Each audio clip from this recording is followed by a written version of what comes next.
right, welcome back to Just Enough Garage. This morning, we're gonna change these valve covers. And 53 Ford, I'm getting it ready to sell, fixing a few things. And also upcoming, I got a project for you that I'm not gonna tell you about until I actually film it, and then I will show you in the video. We're getting a new project, potentially. Morning, Rolly, how you doing? Yeah? You come out to take a look at what we're working on? We're working on Chevys today, and Fords. All right, so let's get these valve covers off. I wanted to talk to you just a brief minute about 283s. And come on now, come on you. So, when I said last week I glue them to this piece so that when I take them off, if I ever needed to adjust the valves or anything, it's as simple as can be. So when I said earlier, oh, I'll need a new set of gaskets, I can't reuse them, it's because I glued them. I may not do that on this one because I'm doing an experiment, but if that's the way I build an engine, that's the way I'll do it. So it's easier to clean there. I don't have to run the risk of doing any scraping here and get it down in. So this is sat since the last time we drove it. It's clean. Like I said, I've had this engine apart. John and I re-gasketed it, had the engine on a stand, and then found the Suburban to put it in.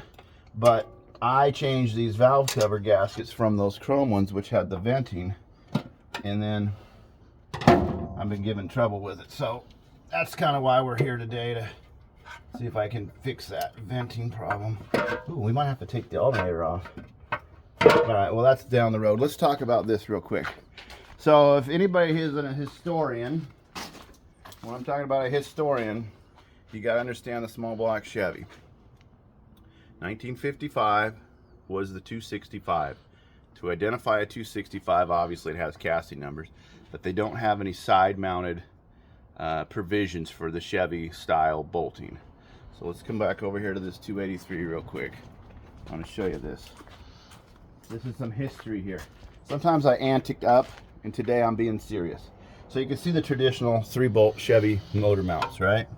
That just bolts right in. All the small blocks have those, the big blocks have those, the same bell housing. Those are absolutely interchangeable. Let's come over here to this 350 that I have on this stand. You remember a couple videos back, I got a truck, I pulled it out. This is the same 3-bolt. You see how that mounts to the side mount. A 265 Chevy's engine between 55, 56, 57 had a cradle mount that bolted there, and then it had the mount back there that had no provision, so you can't put them in an engine. Let's go for a walk. Let me show you before I get all doodadded up. This is the reason it struck me this morning. So $9 Amazon, came in a few days. Now right here you see how these holes, you say, okay, that's the top, there's 2 gaskets there.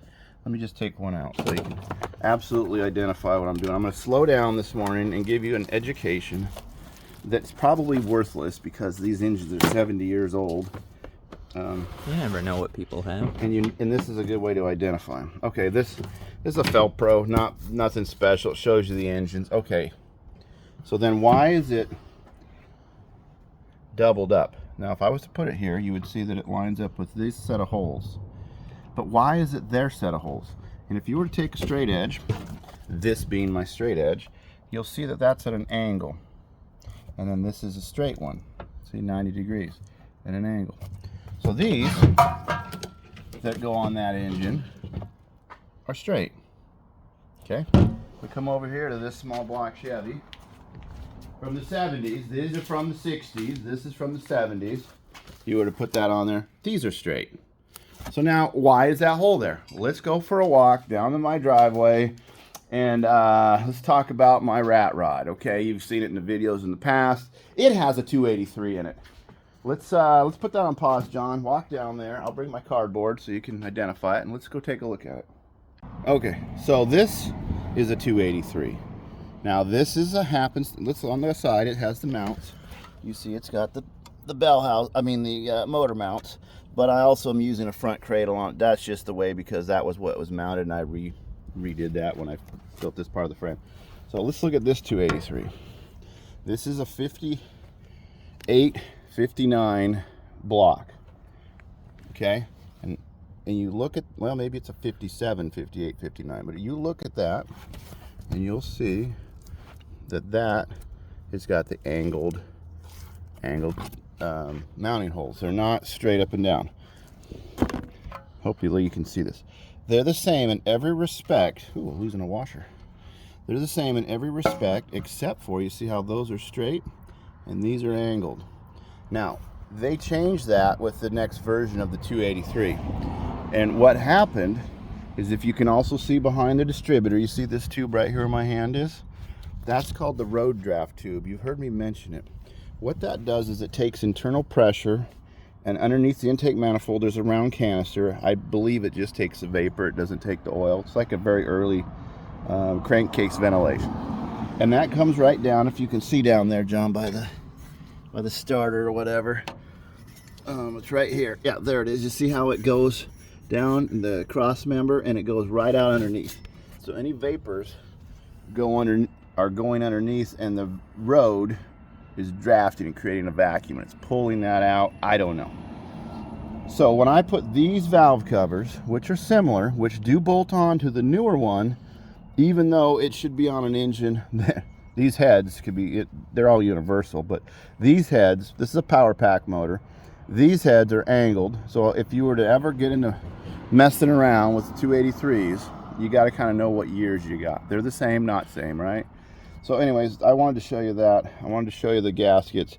So if you go to a swap meet or something and you want some old script ones, you got to just make sure, what are you getting? Are you getting the lined ones? Or are you getting the angled ones? And your head should match. Hence, this is why we have the gaskets with the 2 holes. Even though these were only built for a few years, they still produce a gasket that has the dual pattern. Anyways, let's go take a walk up top. Hopefully I've explained that well enough so you guys understand. Because the 283 I have up in that 64 Chevy doesn't have a road draft. These are the wrong valve covers for it, so I need to do the venting. That's what I believe is happening. That's why I believe I have an oil leak that I can't seem to follow out why it's doing that. Even though it's got the same intake manifold, got the same valve cover, look, it doesn't have the tube. So we're gonna try to change it back, see what happens. Let's go take a walk. So last time we talked about these, John identified that huge distortion on all of the... Right. So let me show you something. Chevy guys know this stuff. These are little chrome doodads. I obviously painted them, but I like to put them on the bottom only. And what that does is it spread. You don't ever get a gasket leak at the top. Oil will come off the rocker, go to the bottom. If you put that on there, you put it on like that, it spreads the load. I've seen some people put them on that way. I just don't think that has no effect. But if you put them on this way, it seems to push it down further. Hey, hello, little bee.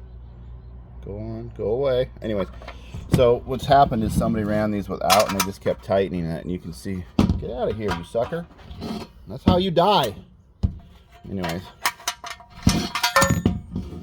I guess that bee is a Chevy guy. Huh?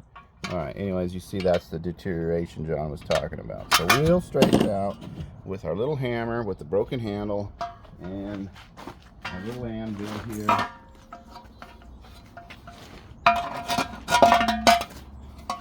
Maybe I won't be able to straighten it out. I really need to tap it this way. I think you're supposed to use a piece of wood. No. You don't know nothing about nothing. Well, I identified that that's a problem. I've seen it been fixed before with a piece of wood. You fixed it? No, I've seen it been fixed with a piece of wood. Who did it? It was one of the YouTube things I was watching. Okay, well that's me then.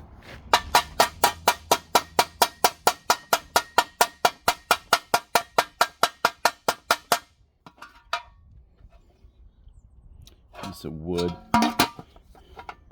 Yeah, it's right up. So you don't scratch the chrome up. Scratch the chrome. This chrome is gonna get us home. We're already home, so yeah, it's probably gonna keep us here. That one they didn't do too bad on that side. Must have been 2 different guys working on it.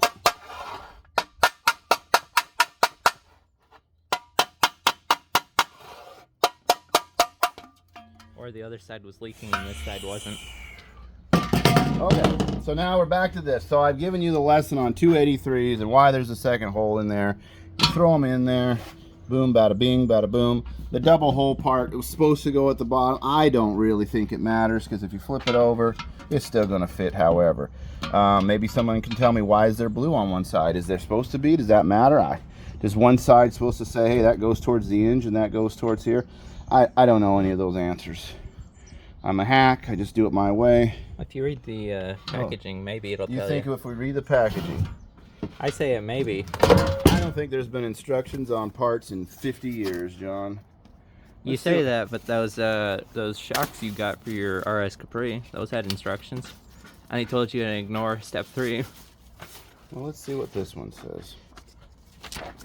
Felt Pro, what do you got for us today? Let's see what country of origin. Doesn't tell us. Made in Rancho El Portuguese. Portugal. Portugal. Portugal, well, that was a funny one. All right, let's see. Do not return if opened. Limited procedures. Remedy reimbursement of sales price of goods, no event. Liability. 2018. In one or more of the countries. Canada. So, not even U.S. The Gaskets Professionals Trust. Anyways, these are some engines it fits. It says 4.3 liter, which, come on. Okay. So this is the one that's got the dent in it. So let's assume, nope, it's got the dent in it. So let's assume that goes over here, John. Ooh, maybe it's for the alternator. Look, that would be better on that end. I think it's on the wrong side of the valve cover. No, it'd be right there, because when this alternator comes up, you gotta use your brains like me. The dent would be here because it would come up Right. and push to this side. Exactly. Right there is where it's going to hit first. Right there. See? Exactly. Now, I gotta get my valve cover out of the weeds because you don't listen. There. Hold that. This is why I glue these things on, because then you could just slip it on. But we're going to try it this way. We're going to put the blue part up, and then somebody in the comments can say, Darian, you did it wrong again.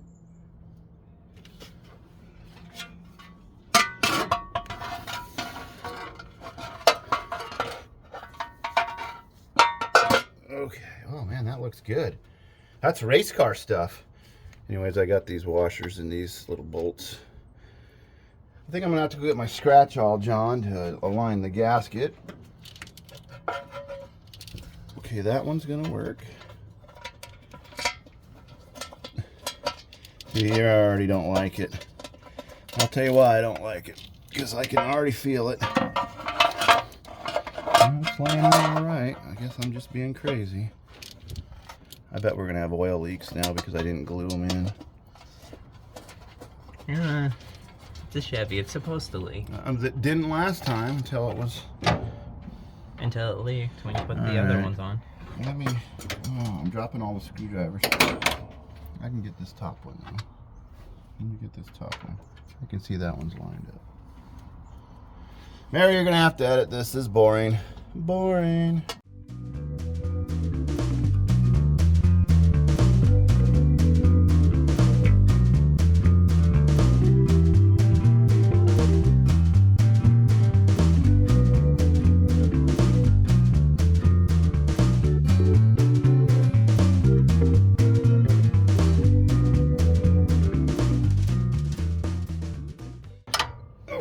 One done. Yeah, and it only took 10 minutes. Oh, I talk more than I work. That's the thing about me. I got a story to tell. Huh? So you want to hear a story time? All right, Mary likes putting a little thing up there. Let me start another clip. Story time with Darian. I have an older brother. He's 2 years older than me. He had a 63 Chevy, 2-door hardtop Impala. It was a copper with a white top. He bought it, and I'm going to say 1988 or 89-ish. It was a used car. I think he paid like $2,200 for it. It had 14-inch wheels. The interior was original. The paint was original. Right by the back windows where these things crack, it was cracking. Okay. It had a 283 in it and a 2-speed power glide. And he blew that engine up so bad running it fast that when we pulled the engine and the pan off and everything, there was push rods and lifters and everything down on the bottom of that engine. So then he went to a Chevy 400, I think, then a 350, and then finally the car got wrecked and it was long gone. But all this script stuff was in my parents' barn for years. The engine was blown up, all the original stuff. Well, in about 97,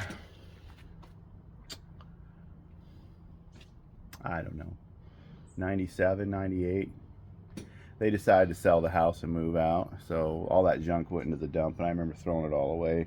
And today I thought, why didn't you hold on to some of that original Chevy stuff? The block was no good, but the heads, the intake manifold, all that stuff was there, and you just threw it away. And I'm sure there's people right now on this video, John, that are sitting there going, yeah, we threw away, you know, because that's just what you did in those years. You don't ever think of it. So going and finding this stuff, like I say, last video I made fun of these valve covers being China made, but they've been assembled on this engine since the 90s, and I've had it for the last 10 years. And anyways, the long and short of it is, sometimes you just can't get rid of this stuff, and if you do, and you're lucky enough to get it at a swap meet or something, bully for you, but there's a good chance that you're going to end up paying more for original parts than you ever thought you would, at least for my generation. I mean, you could get a running small block engine. Hell, I paid $100 for a 350 that ran out of a 72 or 3 Monte Carlo just because it was a used car and it ran good, you know. You had to pull it yourself. Back then, that was the chore. Well, you can have it if you can take it apart, you know. So now do I put this one up front like that? Or do I do it like it's supposed to and have the vent come up the back side like that? Well, that one's supposed to be. Are you more OCD or Well, see, that's not up to me to decide. There is a cutout for these. Yeah. And that is for the intake manifold right here. So you didn't notice when I did the other one because the dent was already there, but it was already there. So there is a right and a wrong way, and I have to put it on the right way. There's no... Just grind out the other side. So yeah, there's no way to... Do you think those spark plug wires are on my way back there? Those ones that went underneath it? You think that's the problem? No, I think it's operator error. Come on, when you're home. I think you could shake it around a little more. Yeah, we did the clip the other day about shake it off, shake it off. I thought that was funny, and Mary put it in there. Good job, Mary, on that. She's my editor. She takes care of me on that. She takes all my stupidity and puts it into cohesive thought and makes a good video. Hey, new subscribers, welcome aboard.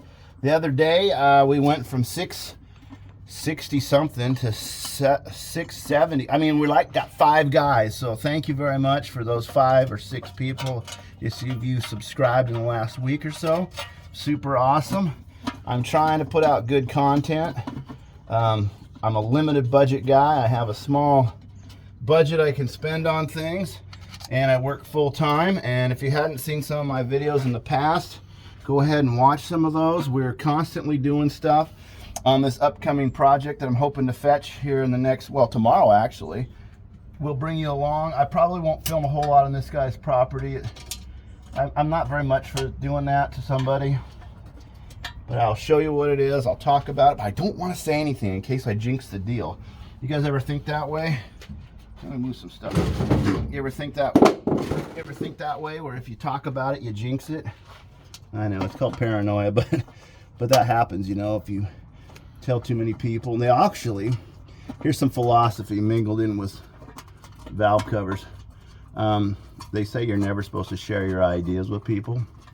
And this is serious. And the reason you're not is as soon as you start talking about them, people, for some reason, their negativity, whatever, their natural ability is to go, well, that's never going to work. And they'll start telling you all their reasons why. Even though you spent months planning, as soon as you start talking about it, they're telling you why it won't work. But you'll be like, well, I already have a solution for that. I already have an answer. And you start, and then all of a sudden, it's like a combative nature. It's not intended to be that way.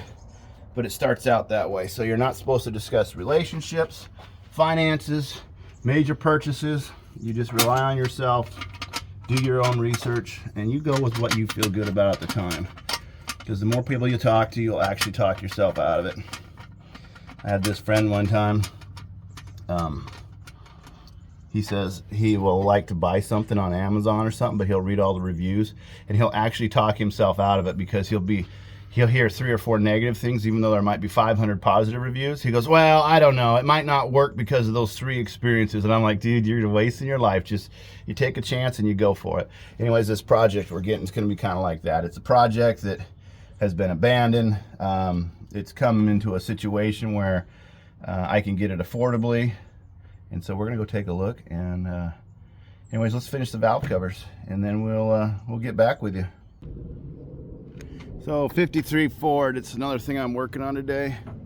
I don't know if you guys can remember back in the videos. This video actually got 27,000 views or more. I don't recall the number, and it wasn't that exciting, but it was early on, and the AI system helped me develop the channel. Anyways, this is your choke to adjust this.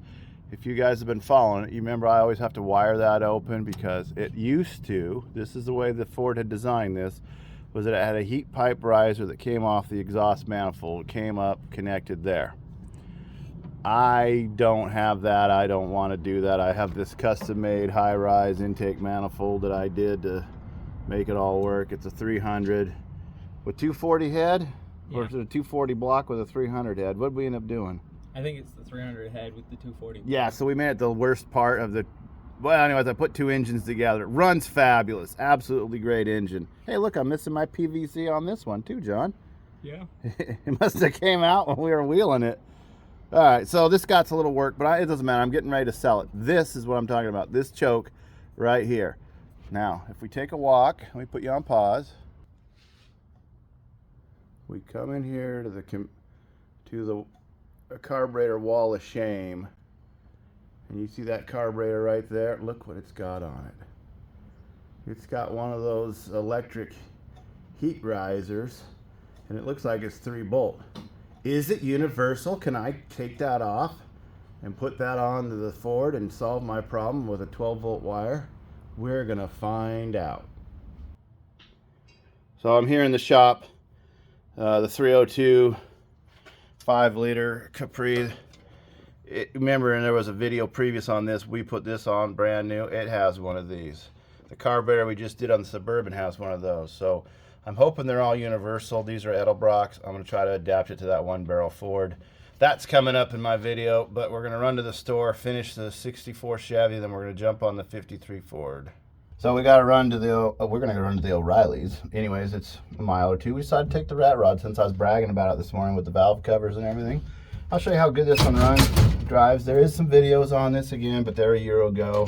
I've had this put together for what, 10 years now, John? Maybe more? Sure. It just runs that good, you know? It just really does. 4-speed, it's a SM4 420. Is that what it is? No, it's a 465, and there's the other one. Anyways, this is the one with the reverse over here. Granny first.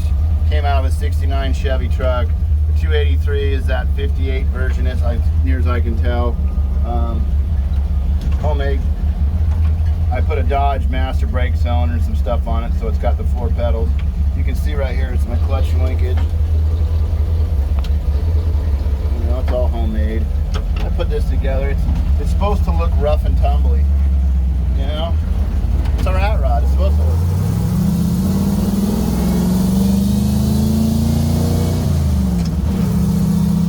Most of the gauges work. The oil pressure works. The temperature gauge works, but it's one of those that's in the block. It'll come up. Voltmeter works. Fuel gauge always stays there. You know why it always stays there?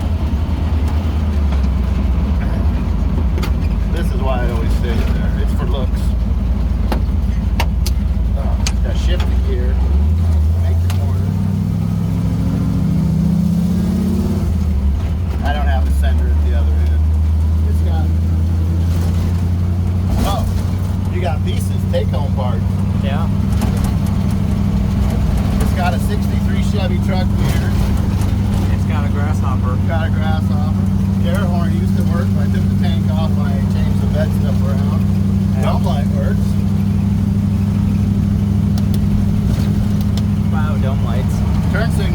got them wired into there. Tachometer works, speedometer doesn't. It's not connected. Radio works.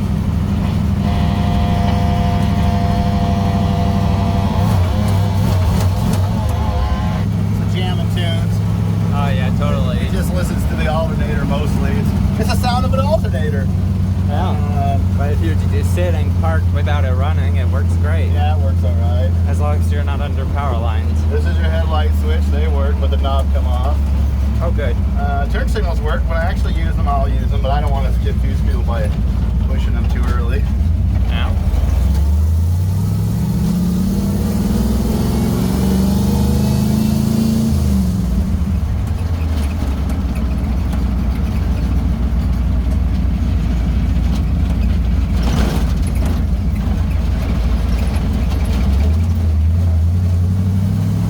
Wow, running over the turtles in the road. Yeah.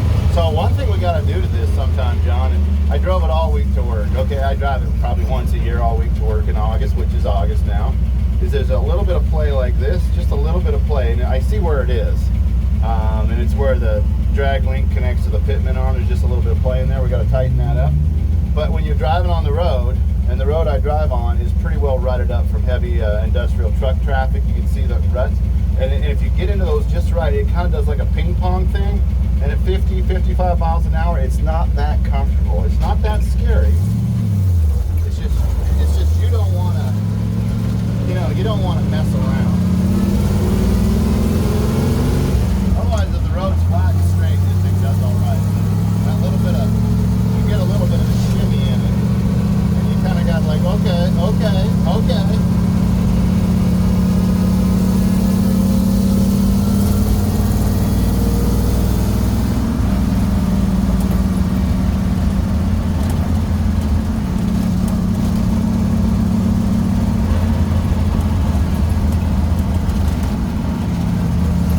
Well, that was our whole trip. We're at our destination already. It's like a half a mile away, 3/4 of a mile.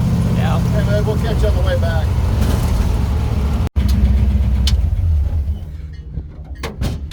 $326. That was parked right next to us. Well, we're parked next to him, however you want to see it.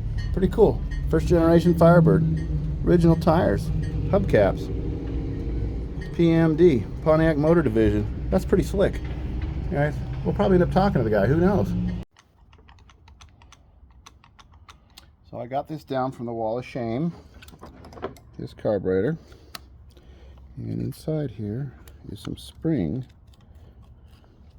that we'll have to figure out how to respring. I think you basically put this on and you rotate it until it gets tight. And then we'll take that other one apart and see if we got stuff that'll make it work. I wonder what that does. See, there's plus and minus. So when you turn on the key, this gets key power, 12 volts. And it runs this heater. Well, the wire gets hot, which makes the spring shrink or something. Grow, shrink. Anyways, it makes the thing move. When you turn off the key, the power goes off. And then the spring relaxes. And then that's how the choke closes. So at some point, take the tension off. See that's in there? And that's the choke lever. So this you get on here and you just keep tightening that. And then it'll push it open. And you just adjust it to wherever it's that simple. I don't know what those are worth anymore, but that's what I needed. I might as well get the wire. So do you think we can do the other one on the car? Should be able to. I think this is the one that came off my RS Capri last summer that we couldn't get it to work right. So we got us a new one, and it works absolutely perfect. The new one is perfect. Out of the box, perfect. We got that other carburetor, which is the same style, working really good. I got to do the choke, just a little bit more adjustment. But let's go take the other one apart and see what kind of damage we can do.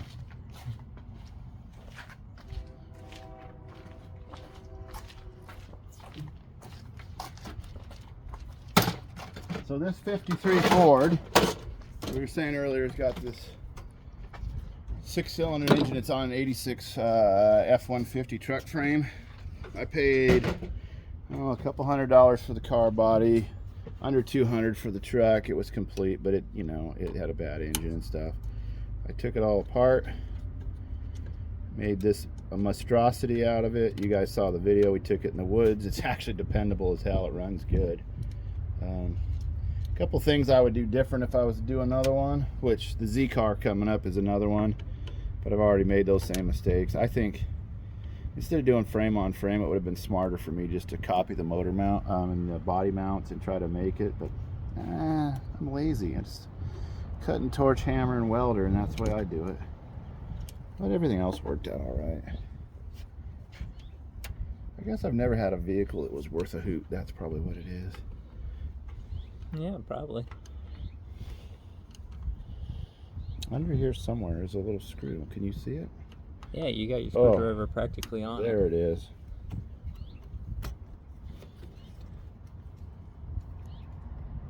Somebody needs to put an air cleaner on here because it looks like there's dirt going in there, John, or rust off the hood anyways. Probably should. Oh, look at that. It's the same. Imagine that. Yeah, this one just doesn't have wires running to it. Oh, yeah, because it takes heat off the exhaust manifold, comes in through here, and heats the spring, and then it's the same principle. Spring gets softer, and then it opens. Or hotter or something, yeah, see. So let's go over here and compare these.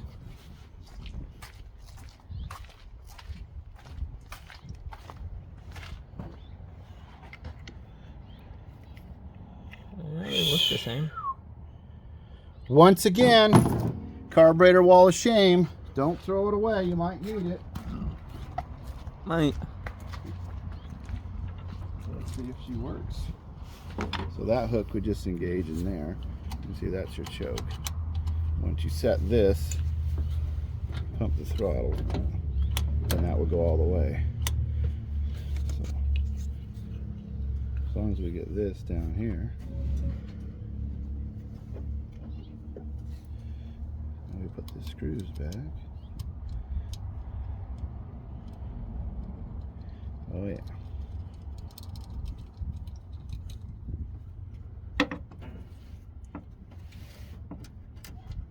Isn't it amazing how for months you'll deal with a little problem that could be fixed in probably 20 minutes, and then you can just say, well, why didn't I fix that earlier? Yeah. So let me tell you, we're still working on the 64 Suburban. And I went down to order the little rubber grommets that go on the top of the valve covers to make the PVC stuff work.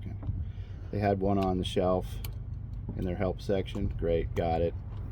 Told the kid, hey, I need a second one of these. Great, he said, I'll order it. It was supposed to come in at 2 o'clock, 1 o'clock. The guy forgot to put it in the truck from the other place transporting it, so I have to go back and get it.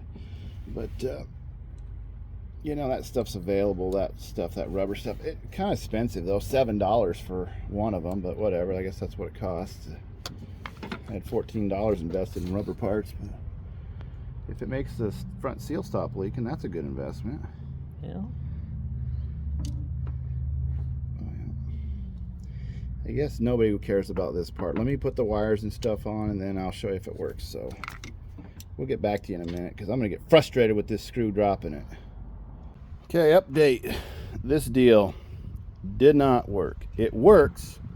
The depth in here was different. You can see it try to make some scratches. So I just went and put a cable on it. Oops, the phone got turned. Well, that's okay. Maybe not. All right. So I put a cable on it. The cable's connected behind it on a ring. Then there's just the cable there. Let's sorry about the camera. John's a better cameraman than I am. I'm charging the battery because it's sat for months. It worked, but you know. Anyway, so now let's go and try it. It's a dead cold start. See what happens. I'm selling this car. If anybody's interested, now's your chance. You know, like I said, there's been plenty of videos on it, but I am moving on with other things in my life that don't include this car. Nothing wrong with it. Just can't keep them all. So you get up inside. It's kind of tall. Get up inside here. So this is a Ford 75th anniversary. No, excuse me, 50th anniversary, 1903 to 1953. This was a fancy car. Had a clock and a radio. It had air conditioning. It was an add-on, but it's long gone. It was a 3-speed on the column. That stuff's all long gone. I'm using the original key switch.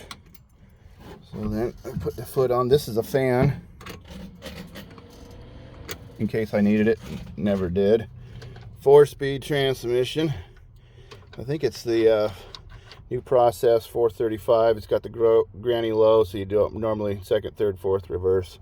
Of course, it's 4-wheel drive because that's the way I built it. Anyways, key on, push the button. Oh yeah, the choke. Pull the choke, hit the button.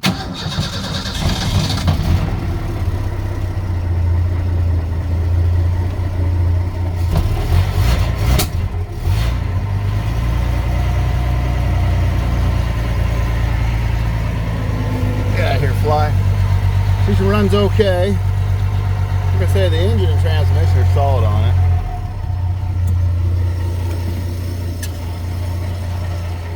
The rest of the car has something to be desired, but that's just this car. Full exhaust all the way out. The roof rack comes with it. Half the chrome that's on there you get, the other half go look for. Lockout hubs behind the chair here.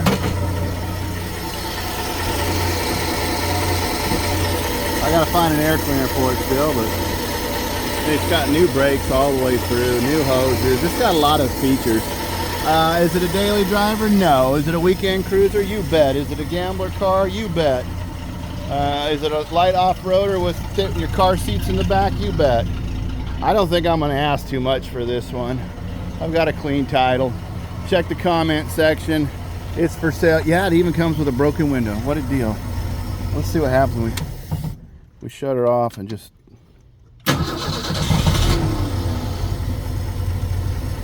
None of the gauges are hooked up. That's all 6-volt. All I've got wired is those things. The headlights are in it. They do work. I just have a wire underneath. I wire nut together. So somebody could put it on the switch. I'm sure it would handle it. But I didn't hook to any of the wiring in the car. I just didn't want to risk it.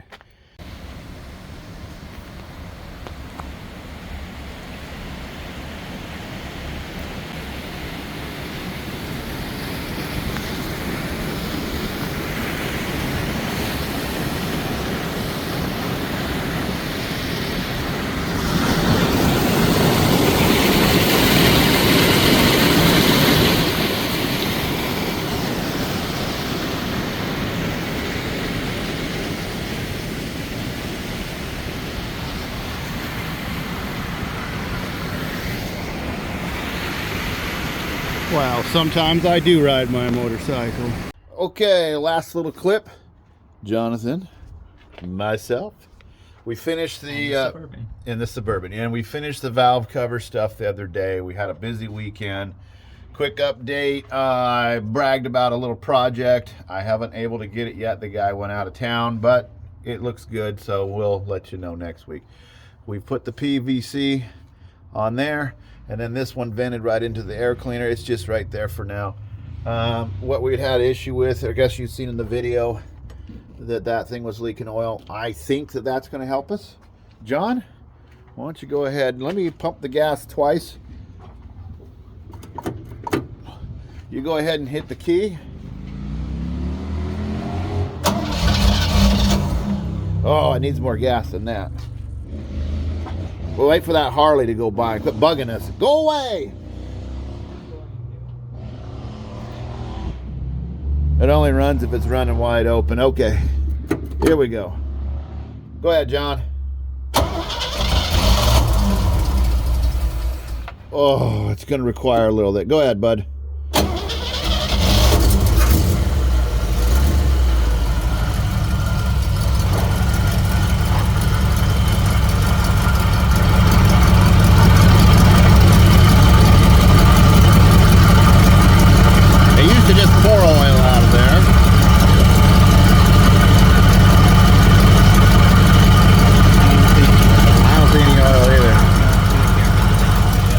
The camera. As you can tell, there's no oil.